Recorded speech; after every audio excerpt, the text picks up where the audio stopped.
Good morning সবাইকে। Modern computer অ্যাপ্লিকেশনের আগের ক্লাসে আমি তোমাদের রিকার্সিভ ফাংশনের দুটো ভাগ দেখিয়েছিলাম, একটা হচ্ছে ডাইরেক্ট রিকারশন আর একটা হচ্ছে ইনডাইরেক্ট রিকারশন। আর বাকি যে দুটো ভাগ ছিল সে দুটো আজকে দেখাবো, মানে টেল রিকারশন আর নন টেল রিকারশন। কিভাবে এটা হয় দেখে নাও। দেখো, টেল আর নন টেল রিকারশন ব্যাপারটা হলো যে আমরা যখন কোনো রিকার্সিভ ফাংশনকে কল করি তখন কি হয়, রিকার্সিভ ফাংশনের মধ্যে ফাংশনটা কিভাবে কাজ করে তোমরা একটু দেখবে, খেয়াল করবে, তাহলে বুঝতে পারবে। এটা আমাদের মেন ফাংশন ধরে নাও, আর এইটা হচ্ছে রিকার্সিভ ফাংশন, ঠিক আছে। এবং রিকার্সিভ ফাংশন যখন কাজ করে একটা স্ট্যাক মেনটেন করে কাজ করে। কি করে? একটা স্ট্যাক এরকম মেনটেন করে কাজ করে। এই স্ট্যাকের মধ্যে পরপর যে কলগুলো হয় সেগুলো থাকে। এটা হচ্ছে আমাদের মেন ফাংশন, এটা হচ্ছে রিকার্সিভ ফাংশন, এটার নাম দিলাম ফাংশন নাম দিচ্ছি। আর এইটা হচ্ছে আমাদের স্ট্যাক। ওপর দিকটা খুলে দিতে হবে, কারণ স্ট্যাকের হচ্ছে এরকম একটা ডেটা স্ট্রাকচার যেখানে লাস্ট ইন ফার্স্ট আউট হয় এবং পরপর স্ট্যাকের মধ্যে এরকমভাবে ডেটাগুলো থাকে। এবং আমি দেখিয়েছিলাম রিকার্সিভ ফাংশনে তোমাদেরকে, যখন রিকার্সিভ ফাংশন কল হয় তখন রিকার্সিভ ফাংশন কি করে, স্ট্যাকে একটা করে ভ্যালু রাখে, প্রত্যেকটা কলকে স্ট্যাকের মধ্যে রাখে এবং পরপর বারবার করে কল করতে থাকে। এটা হচ্ছে রিকার্সিভ ফাংশনের বৈশিষ্ট্য। তোমরা একটু রিকার্সিভ ফাংশন কাকে বলে ওই প্রোগ্রামটা দেখে নেবে, তাহলে তোমাদের বুঝতে সুবিধা হবে। বুঝতে পারলো? আচ্ছা, এই হচ্ছে আমাদের স্ট্যাকের গঠন, ঠিক আছে।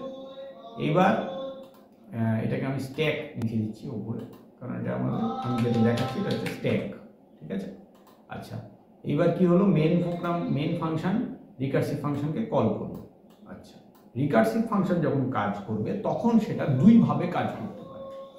একটা হচ্ছে, খেয়াল করো কিভাবে করে, একটা হচ্ছে প্রথমে কল ওয়ানে স্ট্যাকে এখানটাতে স্টোর করলো। কি স্টোর করলো? একটা ডেটা স্টোর করলো এবং কল আর একটা মানে পুনরায় ফাংশন নিজেকে কল করলো। তার মানে ধরে নাও আমি 1 থেকে 5-এর গুণফল বের করছি, ঠিক আছে, মানে ফ্যাক্টোরিয়াল। তো 1 থেকে 5-এর গুণফল বের করার সময় রিকার্সিভ ফাংশন কি করে, এইভাবে কাজটা করে। প্রথমে একটা ভ্যালু এখানে স্টোর করে দিল, সে 5কে স্টোর করে দিল। করার পর আবার ওই নিজেকে নিজে আবার কল করলো। নিজেকে নিজে কল করলো মানে স্ট্যাকের মধ্যে আবার ফাংশনটা আর একটা কলের জন্য এলো। দ্বিতীয়বার যখন ফাংশনটা স্ট্যাকের মধ্যে এলো তখন কি হলো, আর একটা ভ্যালু এখানে স্টোর হয়ে থেকে গেল, যেটা হলো 4, ঠিক আছে। আবার ধরো ফাংশনটা নিজেকে নিজে কল করলো, তাহলে এইরকমভাবে ফাংশনটা কবার কল করবে, 4 দিয়ে এখানে 3 রাখবে, রেখে আবার কল করবে, তারপরে এখানে 2 রাখবে, আবার কল করবে, তারপর এখানে 1 রাখবে, রেখে আবার কল করবে, ঠিক আছে। তো এবার এখানে কত আছে, 3 থাকলো। আচ্ছা, এখানে কত থাকলো, 2। আচ্ছা, এইবার যখন 1 থাকলো, খেয়াল করো, এবার যখন 1 থাকলো তখন কিন্তু ওটা হয়ে গেল ফাংশনের বেস কেস, মানে আর কল করার প্রয়োজন নেই। তখন ফাংশনটা কি হবে, এই 1-এর ভ্যালু নিয়ে রিটার্ন করা শুরু করবে, মানে যে রাস্তায় এসেছিল সেই রাস্তায় ফিরে যাচ্ছে।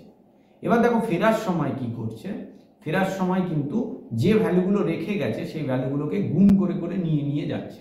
তার মানে ও এখান থেকে এখানে চলে এলো, এসে 1 আর 2 গুণ করে 2কে নিয়ে নিল, তারপর আবার এখানে চলে এলো, কত আছে এই মুহূর্তে হাতে 2 আছে, 2-এর সঙ্গে 3 গুণ করে 6 নিয়ে নিল, তারপরে এখানে চলে এলো 6-এর সঙ্গে 4 গুণ করে 24 নিয়ে নিল, তারপরে এখানে চলে এলো 24-এর সঙ্গে 5 গুণ করে কত বের করলো, 120, এবং এই ফাইনাল 120 যে রেজাল্টটা, সেই রেজাল্টটাকে মেন ফাংশনে ফেরত পাঠিয়ে দিল। এইভাবে কাজটা করে। যখন এইভাবে কাজ করে তখন সেইটাকে বলা হয় নন টেল রিকারশন।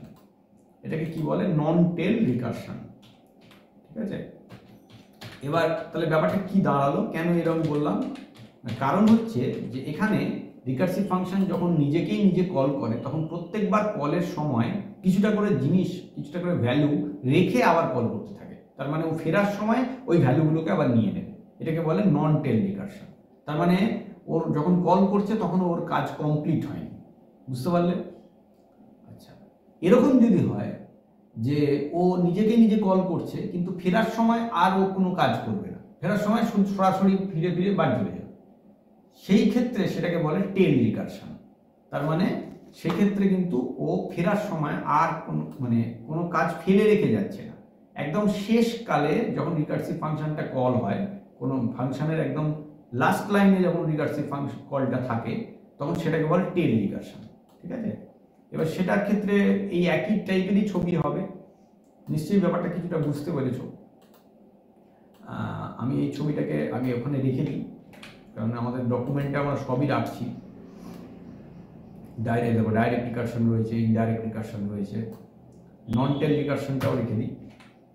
এটা হলো নন টেল রিকারশন রাখলাম। এবার টেল রিকারশনটা রাখলাম।